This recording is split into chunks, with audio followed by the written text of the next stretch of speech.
Hello students, today we are going to learn how to write analytical paragraph. पहले तो बेटा कि analytical paragraph का मतलब क्या होता है।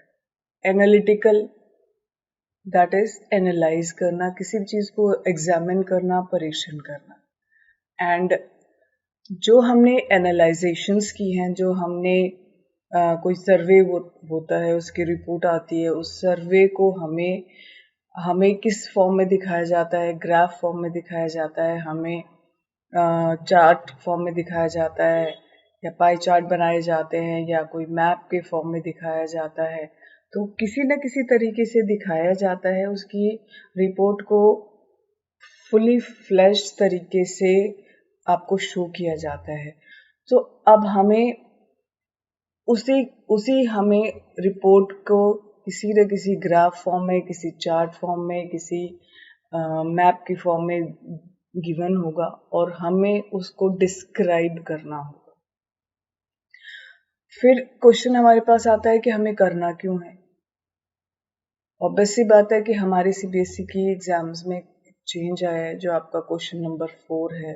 Earlier it was story writing, but now story writing is deleted and a new concept is being introduced, और वो कौन सा टॉपिक है, दैट इज एनालिटिकल पैराग्राफ। तो फिर हमें क्या करना है, हमें एनालिटिकल पैराग्राफ लिखना सीखना है। So today we are going to start with analytical paragraph. सो हमें इसका मतलब समझ में आ गया कि आपको कोई ना कोई सर्वे प्रोजेक्ट की कोई आपको रिपोर्ट मिलेगा, और उसका सिर्फ आपको सिंबल्स में, चाहे वो ग्राफ की फॉर्म में मिले, चाहे वो चार्ट की फॉर्म में मिले, चाहे वो पाई चार्ट की फॉर्म में मिले, किसी भी फॉर्म में मिले, हमें उसे डिस्क्राइब करना होगा। तो उसके लिए बहुत सिंपल सी और एक प्रिस्क्राइब्ड लैंग्वेज होती है, ज़्यादा डिफिकल्ट काम नहीं है, बहुत ही आसान सी चीज़ है जिसे we can do it very easily. So let us get started. दोबारा से एक बार इसका मीनिंग हम समझ लेते हैं। Analytical paragraph writing, this is the 4th question of our question paper. An analytical paragraph is form of descriptive writing, means you have to describe something. आपको क्या करना है, कुछ डिस्क्राइब करना है, which is written on the basis of a given chart। और वो किस बेसिस पे लिखा जाएगा, जैसे आपको कोई चार्ट प्रोवाइड हो रहा है, दैट इज ग्राफ, या फिर कोई आपको ग्राफ प्रोवाइड हो रहा है, या डाटा प्रोवाइड हो रहा है। जैसे हम लोग मैथ्स में डाटा देखते हैं, जैसे मीन्स निकालते हैं, उस तरीके से कोई आउटलाइन दे रखी है, किसी भी बात की बता रखा है, कोई क्लू दे रखा है, या कोई टेबल दे रखा है।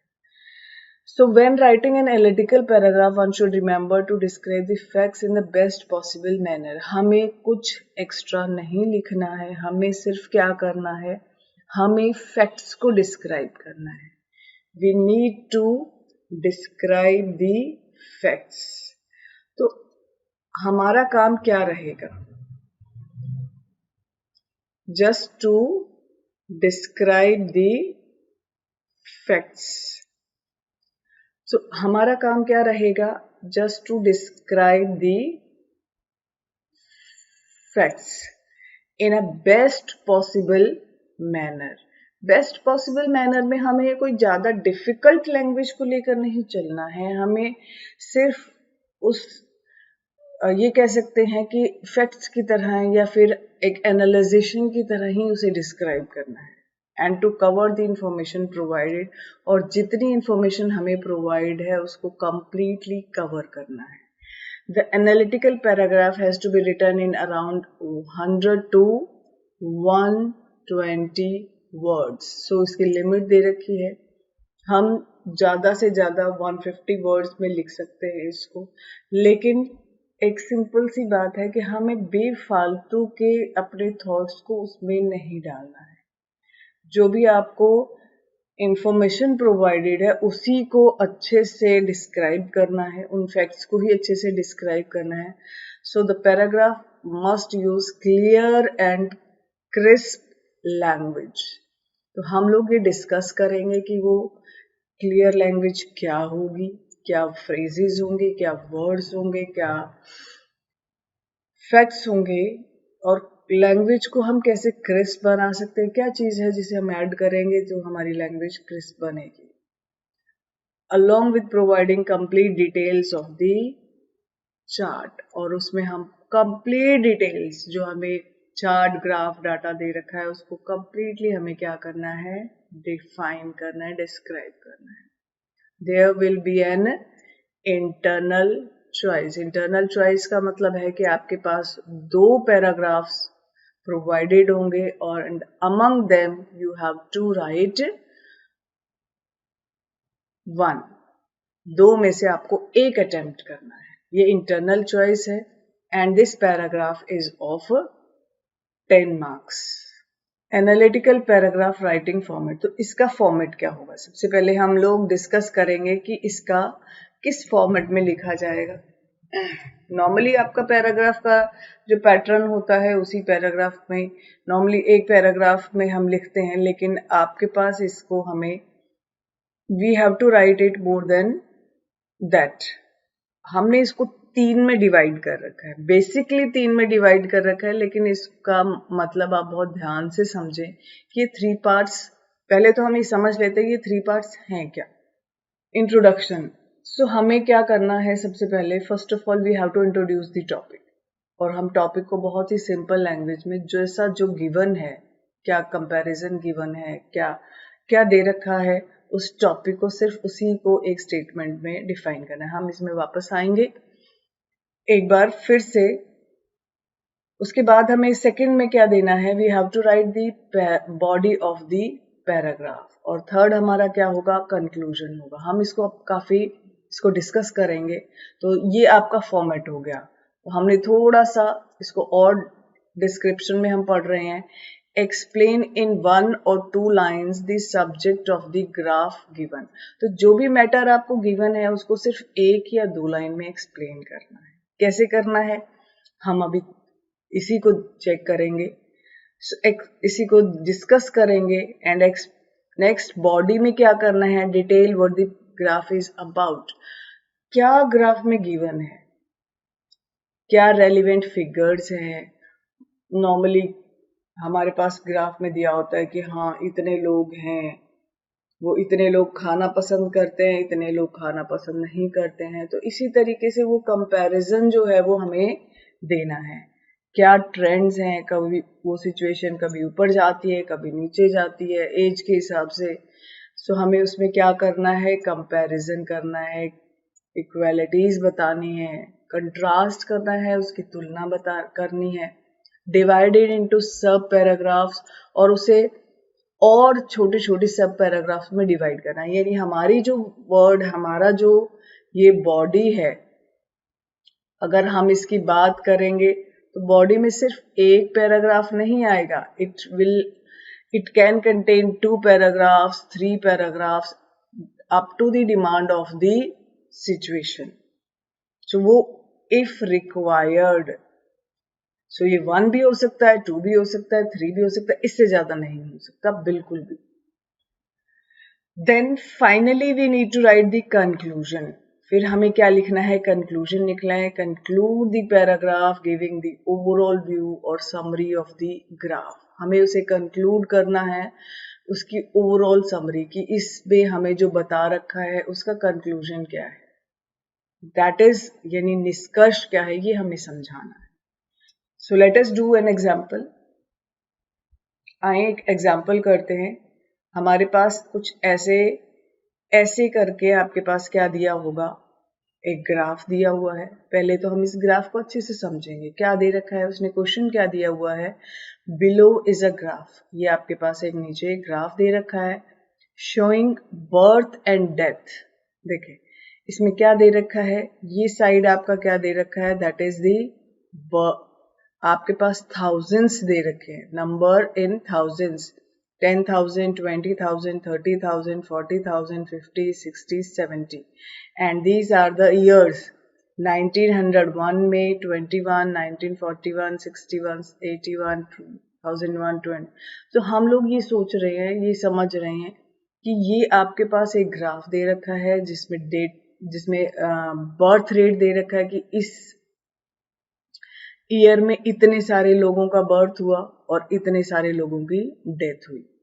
फ्रॉम 1901 टू 2101 इस एज तक, इस ईयर तक दे रखा है आपको इस पे एक एनालिटिकल पैराग्राफ लिखना है। So summarize the information by selecting and reporting the main features and make comparisons where relevant. तो हमें इसकी समरी करनी है। इसको समरी का मतलब है कि इसमें क्या दिया हुआ है उसे डिफाइन करना है। हमें इसमें जो इंफॉर्मेशन दी हुई है उसे डिकोड करना है, उसे लिखना है। तो सबसे पहले हम उस इंफॉर्मेशन को पढ़ लेते हैं कि इसमें इंफॉर्मेशन दे क्या रखा है। देखें, हमारे पास, हम इसको एनालाइज करते हैं। 1901 में आपके पास बर्थ रेट की पॉपुलेशन क्या थी? It is 20,000। अब 20,000 गिवन है बेटा, देखो thousands, this is in thousands. So 20,000 थी, 20,000 के बाद ये राइज होती है 30 पे पहुंच जाती है, फिर थोड़ा सा नीचे आती है। देन 1941 में ये फिर 40 पे पहुंच जाती है। फिर उसके बाद वो क्या कर रही है? इट इज ग्रोइंग रैपिडली, बढ़ रही है।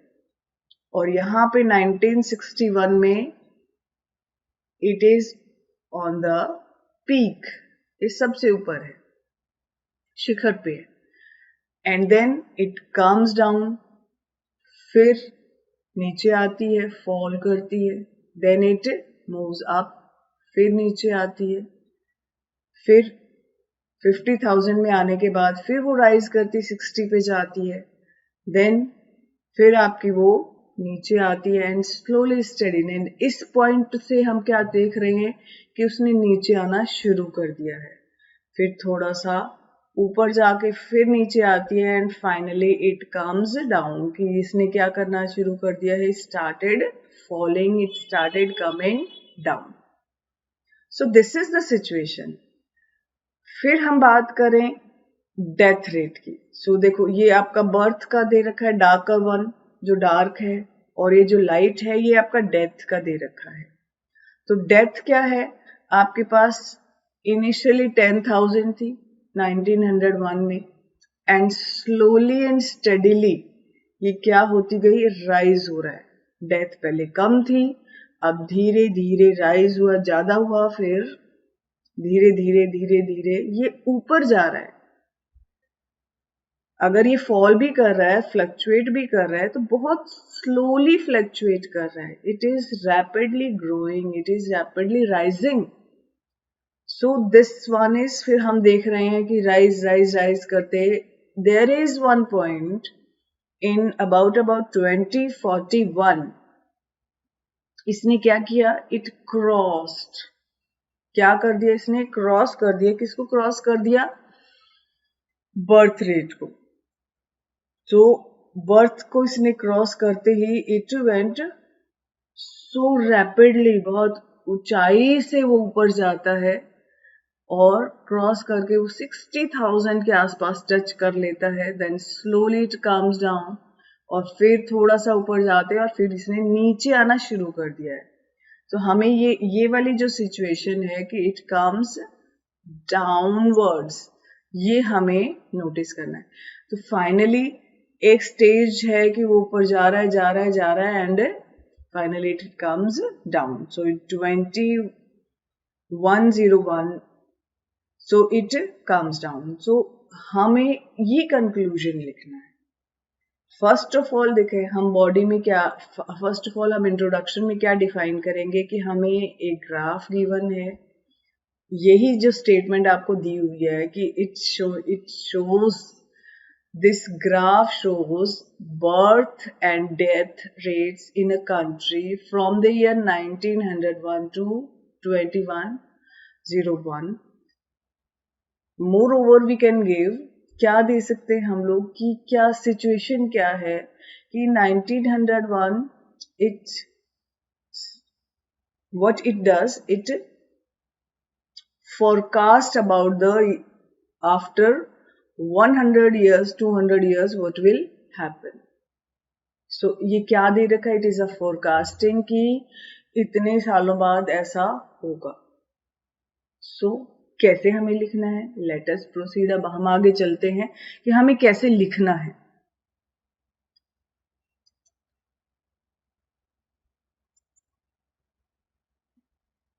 Yes, so how we need to write. एक तो बेटा जो वर्ड्स हमने ब्रैकेट्स में लिखे हुए हैं वो आपको लिखने नहीं है, ये सिर्फ आपको क्या कर रखे हैं? डिस्क्राइब कर रखे हैं. तो हमने फर्स्ट पैराग्राफ में क्या लिखना है? तो हमारा ग्राफ क्या शो कर रहा था? द ग्राफ शोज, क्या शो कर रहा है? ये आपके टाइटल की ही लाइन है, उसी को हमें डिस्क्राइब करना है. उसी को डिस्क्राइब नहीं करेंगे, उसको एज इट इज हमें लिखना है. Birth and death rates starting from 1901 till 2101. So this is what we need to write. हमें ऐसे सिर्फ उस स्टेटमेंट को डिस्क्राइब करना है, उस स्टेटमेंट को मेंशन करना है.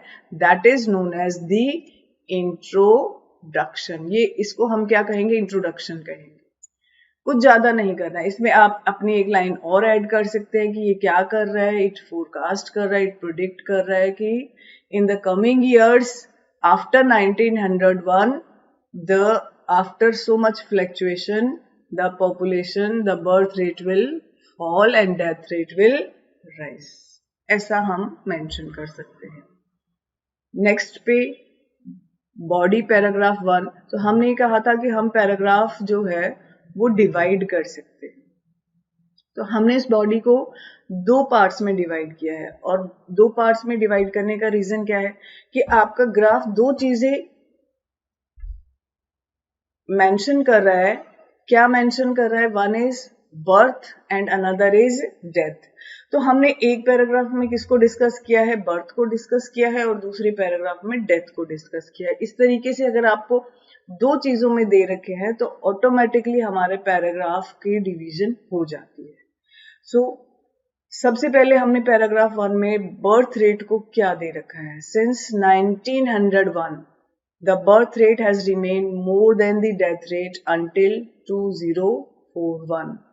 तो हम लोग 2 लाइनें पढ़ लेते हैं, फिर वापस चलेंगे कि बर्थ रेट जो है वो ज्यादा है किससे? डेथ रेट से. तो हमने देखा है. लेट अस सी. एक बार फिर हम लोग फील कर लेते हैं.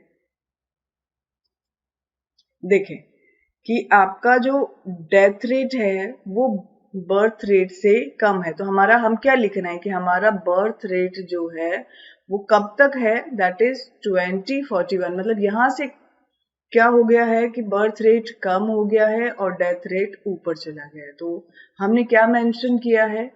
हमने यही मेंशन किया है कि हमारा जो बर्थ रेट है remain more than the death rate, वो उससे ज्यादा रहता है. कब तक रहता है?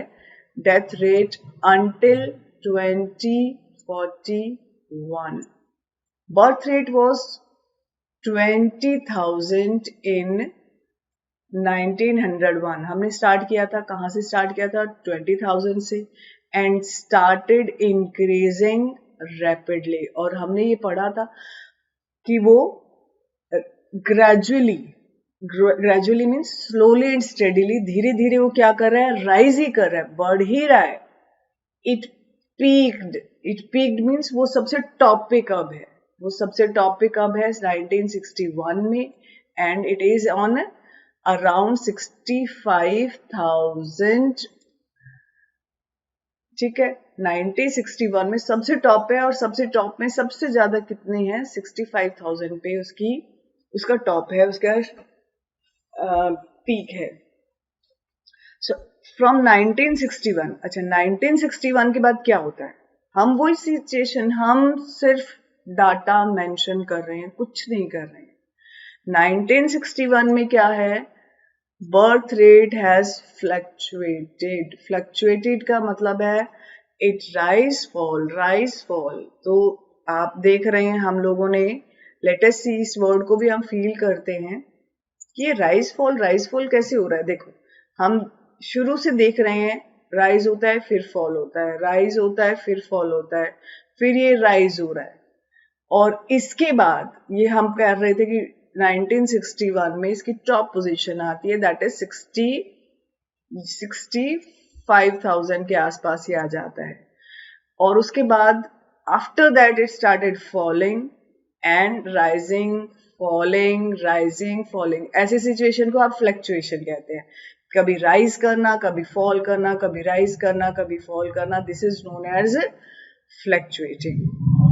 ठीक है बेटा, so that is what we have written.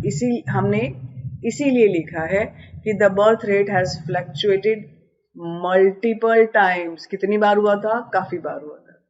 Between, और इसकी रेंज क्या है? Between 50,000 and 60,000। तो ये इसी रेंज में ज्यादा फ्लक्चुएट कर रहा था। It is expected to decline for the coming years. और उसके बाद वो क्या होना शुरू हो गया? डिक्लाइन, नीचे आना शुरू हो गया, रीचिंग अप्रोक्सीमेटली। और वो अप्रोक्सीमेटली जो है वो किस रेंज पे आ जाता है? 42,000 बाई 2101 पे। So it started falling.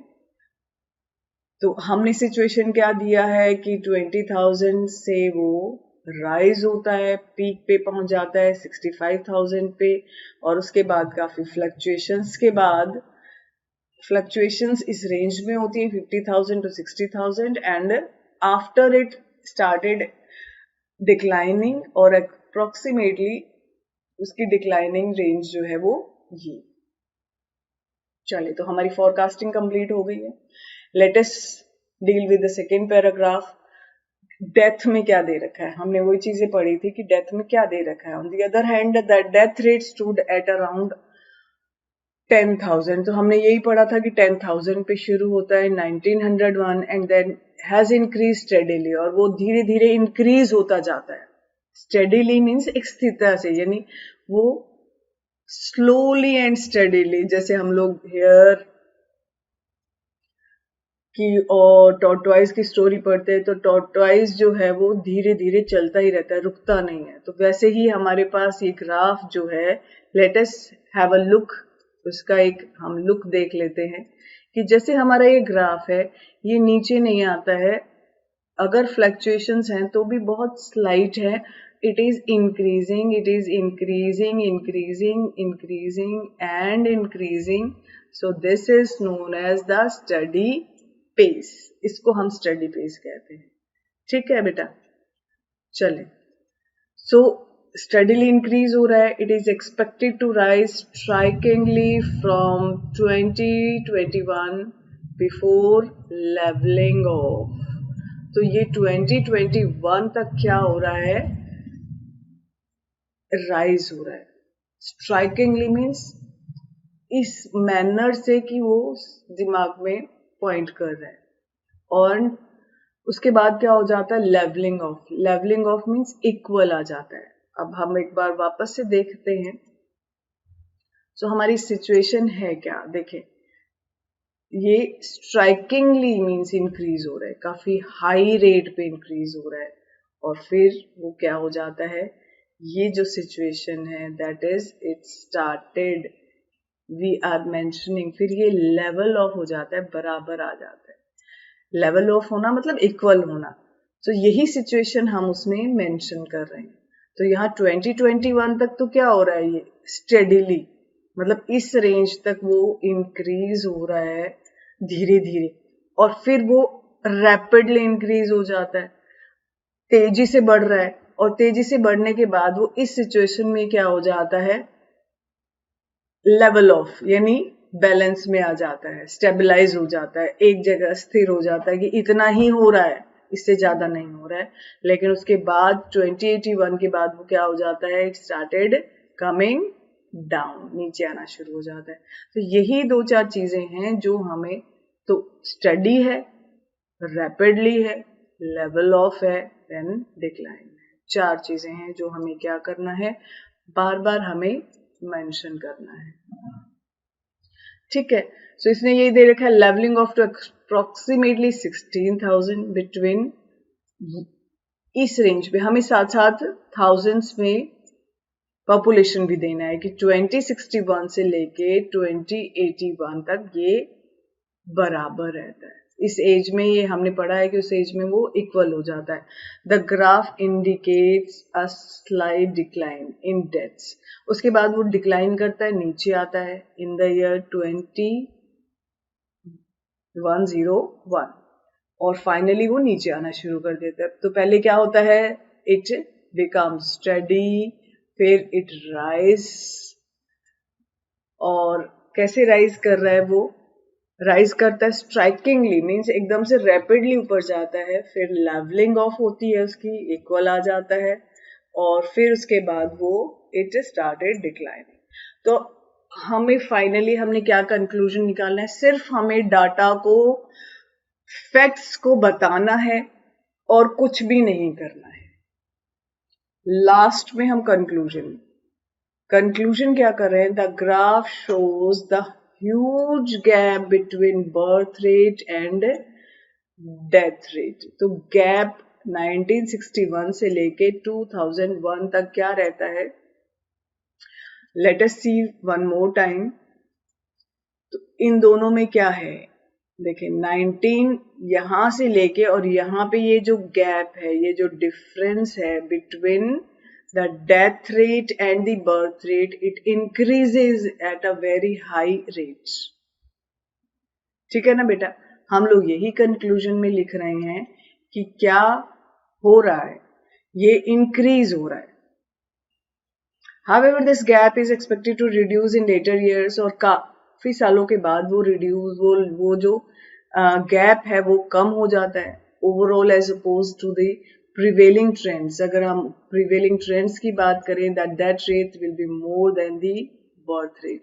तो डेथ रेट जो है वो ज्यादा हो जाएगा बर्थ रेट से later half of the 21st century after half of, यानी 2061 के बाद वो उसका जो बर्थ रेट जो है half of the 21st century वो। तो हम लोग देख रहे हैं कि डेथ रेट कम होता है, धीरे धीरे राइज होके बर्थ रेट को के ऊपर चला जाता है, एंड दैट इज सो हमें कुछ नहीं करना है, we have to just mention the facts.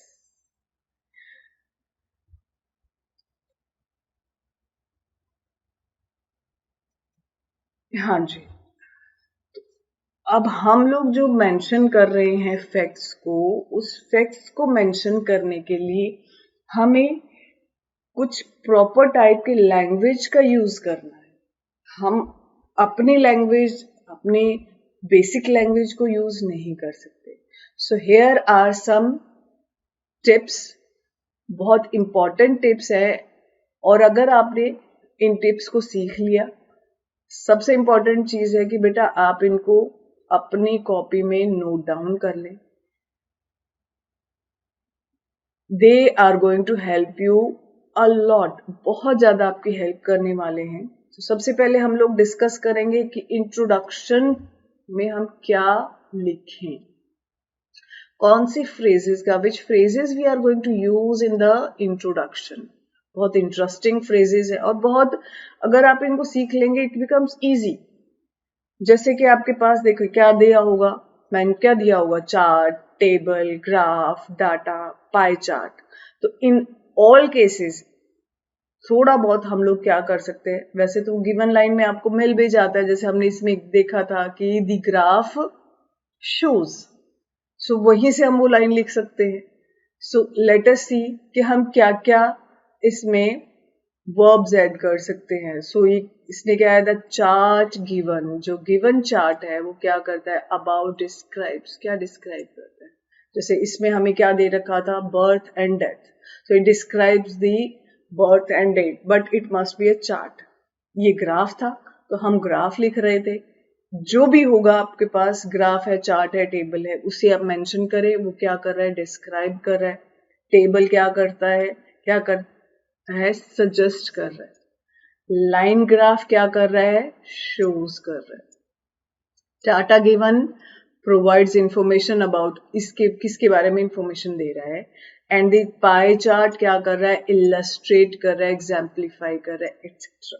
सो आप ये लैंग्वेज इजीली, ये 2 लैंग्वेज सीखने के बाद हमारा काम बहुत इजी हो जाता है. ठीक है. सो नेक्स्ट हमारे पास क्या है, सेकेंड पॉइंट पे आ जाते हैं. बॉडी के फर्स्ट पोर्शन में हम क्या दे रहे थे, हम ट्रेंड्स को कैसे डिस्क्राइब कर रहे हैं, कौन सी फ्रेजेस को हम यूज कर रहे हैं. तो ध्यान में रखें आपके पास क्या आता है, जैसे कि पैटर्न ऑफ ग्रोथ क्या है. सो हम लोग लिख सकते हैं कि the pattern of growth is steady, it is rising, it is souring.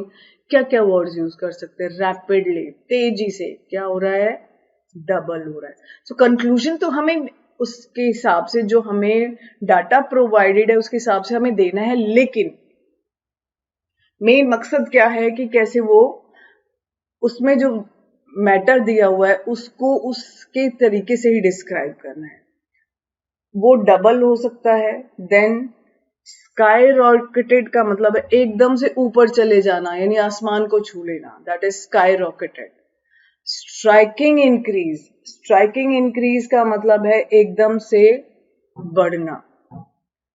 Peaked, peaked का मतलब हमारे पास क्या है, दैट इज बिल्कुल पॉइंटेड हो जाना, राइज होना. Soaring rates, soaring means rising, कितना ऊंचा उठ रहा है. डिक्लाइन कर रहा है, कितना नीचे गिर रहा है, फॉल कर रहा है. प्लमेटेड, प्लमेटेड हमारे पास क्या होता है, that is it drop down, वो नीचे गिर रहा है, फॉल कर रहा है बहुत ही हाई स्पीड से. Then it is levelled off, levelled off means equal होना, बैलेंस होना. स्टैग्नेटेड, स्टैग्नेट होता है हमारे पास एक जगह से स्थिर हो जाना. Cease to flow. Fluctuate, fluctuations हमने अभी देखी, rise fall, that is fluctuation. Starting to rise, starting to fall, and drop down, नीचे आना, स्लाइटली, धीरे धीरे, steadily. So like this way we can describe it. तो इन फ्रेजेस का हम यूज कर सकते हैं टू मेंशन इट. तो ये वर्ड्स आपकी हेल्प करेंगे to write an analytical paragraph. For describing quantities, हमें कोई क्वांटिटीज डिस्क्राइब करनी है तो उसके लिए हमारे पास ये वर्ड्स हमारी हेल्प करेंगे, दैट इज 40% ऑफ, 1/3. तो आपके पास जो सिचुएशन है उसी हिसाब से, बट हमने मोस्टली इनको इंक्लूड कर लिया है, दैट इज नियरली 1/4. आपको लगभग इसी सिचुएशन के मिलेंगे, almost 80%, majority, on average, twice as much, almost equal, the highest level पे है, लोवेस्ट लेवल पे है, very close to 2%, very close to 3%, 4%. तो हम इन वर्ड्स का यूज कर सकते हैं. इट इज रफली, it is a rough estimation, और इट इज अप्रोक्सीमेटली 5% ऑफ, और जस्ट अंडर 3%. तो हमारे पास क्वांटिटी कितनी है, हाफ है, 40%, 70%, 20%, क्लोज टू, और it is twice, equal, and all that. So these words are going to help us.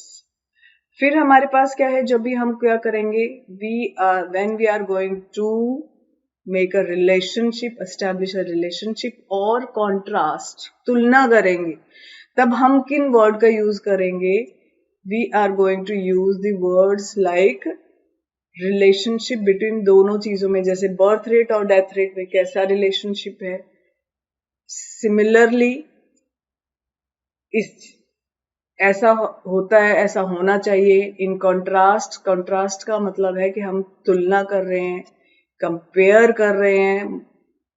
Compare दो equal चीजों में होता है, कॉन्ट्रास्ट दो नेगेटिव पॉजिटिव चीजों में होते हैं हमारे पास. ऑपोजिट केस ये है, however, whereas, when it comes to, जब इसकी बात आती है, as opposed to जब हम इसके opposite बात करते हैं, while हम इसके बारे में बात करें, फिर उसके बारे में बात करें. while this was that striking difference है, noticeable difference है. So these are the languages we can use to show the relation when we are establishing a relationship or we are showing a contrast. तो opposite normal सी situation है कि चीजें हमारी एक दूसरे से अपोजिट होंगी, एक दूसरे से सिमिलर होंगी, तो while we are comparing we can write the comparison, while we are contrasting, so whereas this thing is that and this thing is that. however का यूज कर सकते हैं हम लोग कि however this situation is this and this is different. so last पे आ जाते हैं, that is for the conclusion. And other connecting phrases क्या है हमारे पास. जब भी हम कंक्लूजन लिख रहे हैं तो ओवरऑल सिचुएशन लिखते हैं. ओवरऑल क्या है, ओवरऑल हमारे पास सिचुएशन क्या बन रही है. ओवरऑल हम क्या कह रहे हैं कि जैसे death rate and birth rate है, that they are increasing increasing increasing and at the year it started it are level off and they are starting overcoming each other.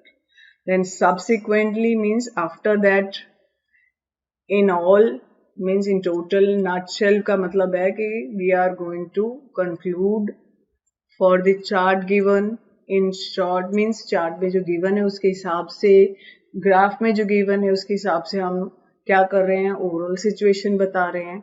Striking changes हैं इसमें, बहुत ज्यादा डिफरेंस आ रहा है, including therefore etc. so these are the words, these are the phrases and I think ये सारी phrases आपकी बहुत ज़्यादा हेल्प करने वाली हैं और इनसे आप अपने पैराग्राफ को बहुत अच्छा लिख सकते हो. हमें अपने व्यूज नहीं देने हैं, हमें अपने व्यूज का यूज नहीं करना है. हमें क्या करना है, हमें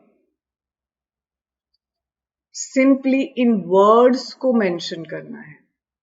कौन से वर्ड्स को मेंशन करना है, देखें बेटा, हमने यहां लिखा था the birth rate has remain more than the death rate until 2041. सो हमने किसका यूज किया, more than. birth rate was 20,000 in 1900 and started increasing gradually. So started increasing gradually, धीरे धीरे increase होना. It peaked, it fluctuated multiple times, expected to decline. हम इन्हीं words का use करें और इन्हीं वर्ड्स का यूज आपको करना है. डेथ रेट में क्या है, it increase steadily, it rises strikingly, levelling off, और इन वर्ड का हम यूज कर रहे हैं. so, कंक्लूजन में क्या कर रहे हैं, the graph shows huge gap. So graph shows, chart shows and all that. तो हमारी सिमिलर लाइन हो सकती है इंट्रोडक्शन की भी, graph shows and the graph shows. So क्या दिखा रहा है, gap, huge gap between birth and death. However this gap is expected to reduce. Find overall in nutshell क्या कह सकते हैं हम लोग, that this is the situation.